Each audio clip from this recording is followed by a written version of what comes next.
Good morning, all the students, class 10th. Yesterday in prose, I started the third lesson, the Ganga.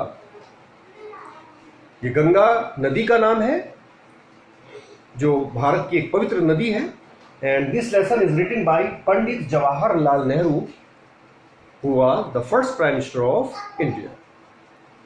Students, इस lesson में पंडित नेहरू ने अपनी will testament लिखी है, यानी वसीयत लिखी है. लेकिन पहले पैसेज में उन्होंने सबसे पहले अपने देशवासियों का आभार प्रकट किया कि उनके देशवासियों ने उनको इतना प्रेम और स्नेह दिया, और उसके बाद उन्होंने अपने उन साथियों का जिन्होंने भारत को स्वतंत्र कराने के लिए संघर्ष किया, बलिदान दिया, तो उनके ये भी पंडित नेहरू बहुत आभार प्रकट कर रहे हैं और कह रहे हैं कि उनमें से कुछ लोगों को बड़ा सम्मान प्राप्त हुआ है, कुछ लोगों की बड़ी प्रशंसा हुई है, परंतु वे कहते हैं मुझे जो मिला है वो उससे भी ज़्यादा बहुमूल्य है, क्योंकि मुझे मिला है मेरे अपने देशवासियों का प्रेम, स्नेह. और वे ये आशा प्रकट कर रहे हैं कि आने वाले समय में भी उनको यह स्नेह मिलता रहेगा और वो उसकी अयोग्य साबित नहीं होंगे. इस तरह से इसमें अपना ये आभार प्रकट करने के बाद वे नेक्स्ट पैसेज में अपनी वसीयत बता रहे हैं जो उन्होंने लिखी थी कि मेरे मृत्यु के बाद मेरा दाह संस्कार किया जाए और मेरी जो एशिज हैं उनको उसमें से एक मुट्ठी भर इलाहाबाद में गंगा नदी में बहा दी जाए, और उसका एक मेजर पोर्शन का क्या किया जाएगा वो हमें इसी लेसन के लास्ट में वो बताएंगे. तो ये गंगा नदी में अपनी एशिज को जो बहाना चाहते हैं उसके पीछे क्या रीज़न है, क्या कारण है, वो अब हमें नेक्स्ट पैसेजेस में बताएंगे. तो स्टूडेंट्स, इस तरह से we are going to start the next passage of this lesson. Go for it. So look here. My desire to have a handful of my ashes thrown in the Ganga at Allahabad has no religious significance so far as I am concerned. I have no religious sentiment in the matter. Friends, Pandit Jawaharlal Nehru कह रहे हैं my desire, मेरी जो इच्छा है to have a handful of my ashes, अपनी जो ऐश है, जो दाह संस्कार के बाद जो अवशेष बचता है उसका मुट्ठी भर थ्रोन मैंने फेंकने का इन द गंगा, गंगा नदी में, और वो भी कहाँ पर, एट इलाहाबाद, इलाहाबाद में, जिसको कि अब प्रयागराज कहा जाता है. हैज़ नो रिलीजियस सिग्निफिकेंस, उसका कोई धार्मिक महत्व नहीं है. अर्थात गंगा नदी हिंदू धर्म में बहुत महत्व रखती है, ये पवित्र नदी है और इसका एक धार्मिक महत्व है. तो पंडित नेहरू यहाँ पर इस बात को मना कर रहे हैं कि वो धार्मिक महत्व की वजह से गंगा से प्रेम नहीं करते हैं.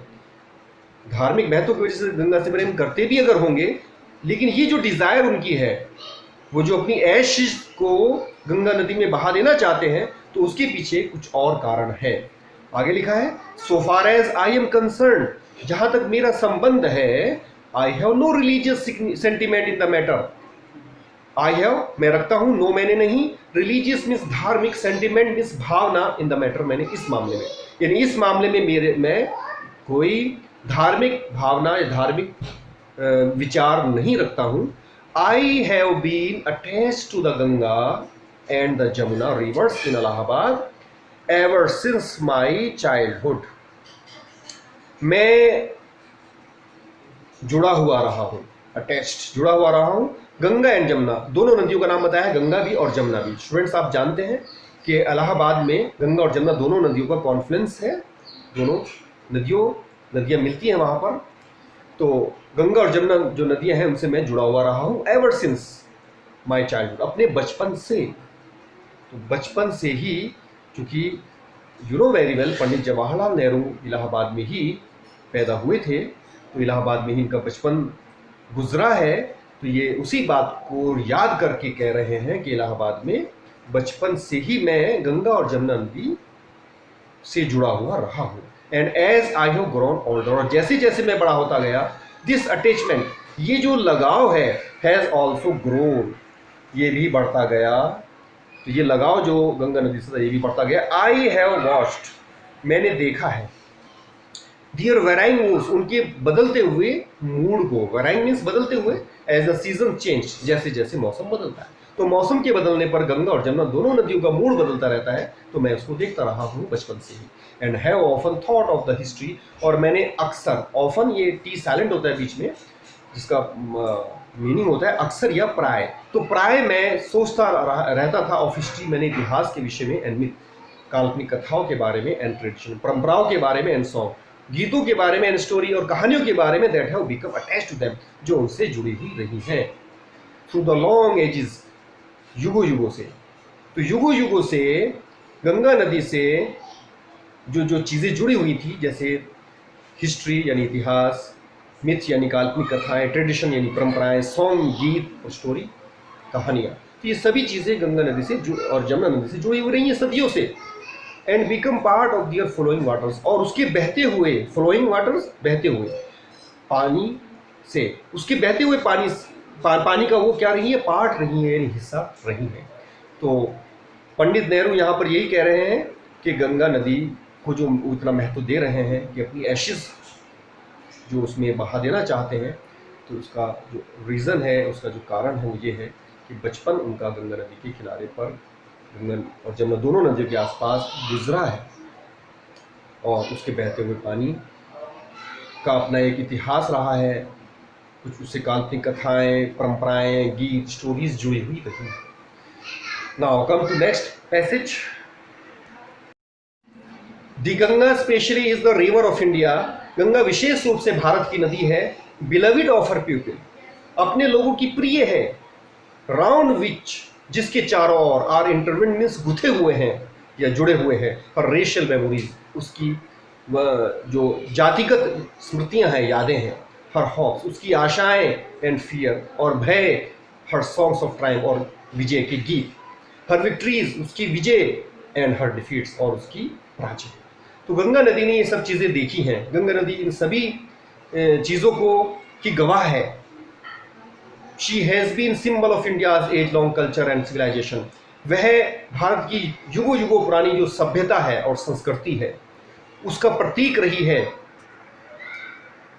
एवर चेंजिंग, जो सदैव बदलती रहती है, एवर फ्लोइंग, सदैव बहती रहती है, and yet ever the same Ganga, लेकिन फिर भी रहती एक जैसी गंगा है। She reminds me of the snow covered peaks, वह मुझे याद दिलाती है बर्फ से ढके हुए पर्वतों की, पीक्स पर्वत की चोटियाँ, and the deep valleys of the Himalayas, और हिमालय की जो गहरी घाटियाँ हैं उनकी, which have loved so much, and of the rich and vast plains where my life and work have been cast, which have been loved so much, जिससे कि मैं बहुत ज़्यादा प्रेम करता रहा हूँ। यानी पंडित नेहरू को हिमालय पर्वत से और उसकी घाटियों से, उसकी चोटियों से बड़ा प्रेम था। And of the rich vast plains below, और ये गंगा नदी हिमालय से बहती हुई फिर प्लेन्स, मैदानी इलाकों में आ जाती है। तो मैदानी इलाकों में क्या है, ये रिच एंड वास्ट है, यानी वास्ट मीन्स विशाल, और रिच मैंने धन धान्य परिपूर्ण। यहाँ पे बहुत खेती होती है और कृषि प्रधान इलाका है, तो जो निचला इलाका है, तो यहाँ पर जो पंडित नेहरू हैं, इसकी जो याद है गंगा नदी के द्वारा ही उनको आती है। वेयर माई लाइफ, जहाँ पर मेरा जीवन एंड वर्क कार्य हैव बीन कास्ट, मैंने गुजरा है।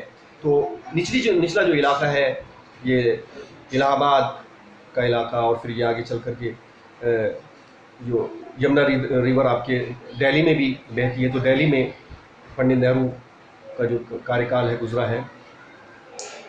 तो गंगा नदी से प्रेम करने के पीछे पंडित नेहरू ने इन सब चीज़ों को बताया कि ये सब चीज़ें थी जिनकी वजह से मुझे गंगा नदी इतनी ज़्यादा प्रिय है। तो कम टू नेक्स्ट पैसेज।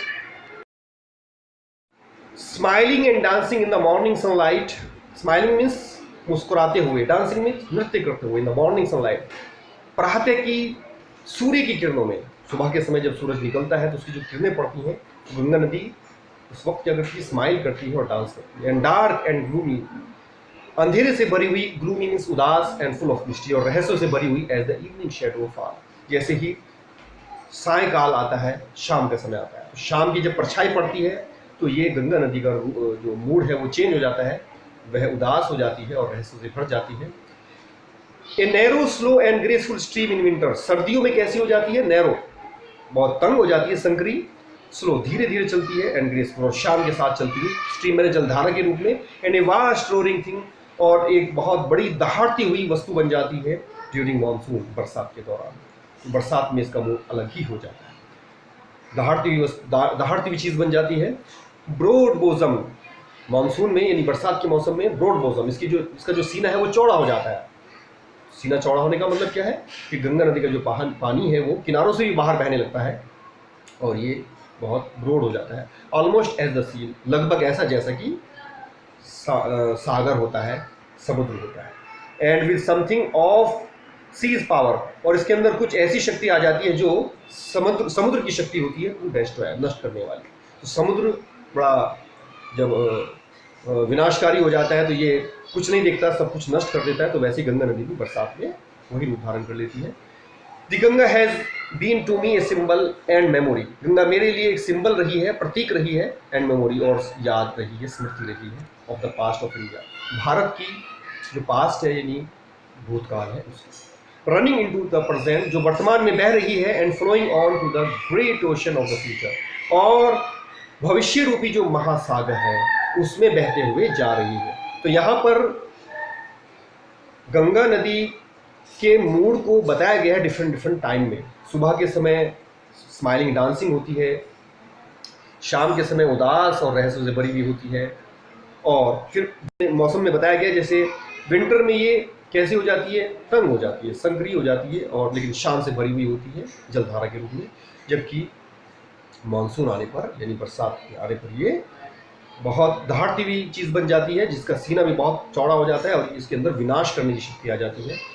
तो गंगा नदी पंडित जवाहरलाल नेहरू के लिए भूतकाल का एक यादगार है, भूतकाल के लिए यादगार है, स्मृति है, और वर्तमान में बह रही है और आने वाले समय में भी ये गंगा नदी बहती रहेगी।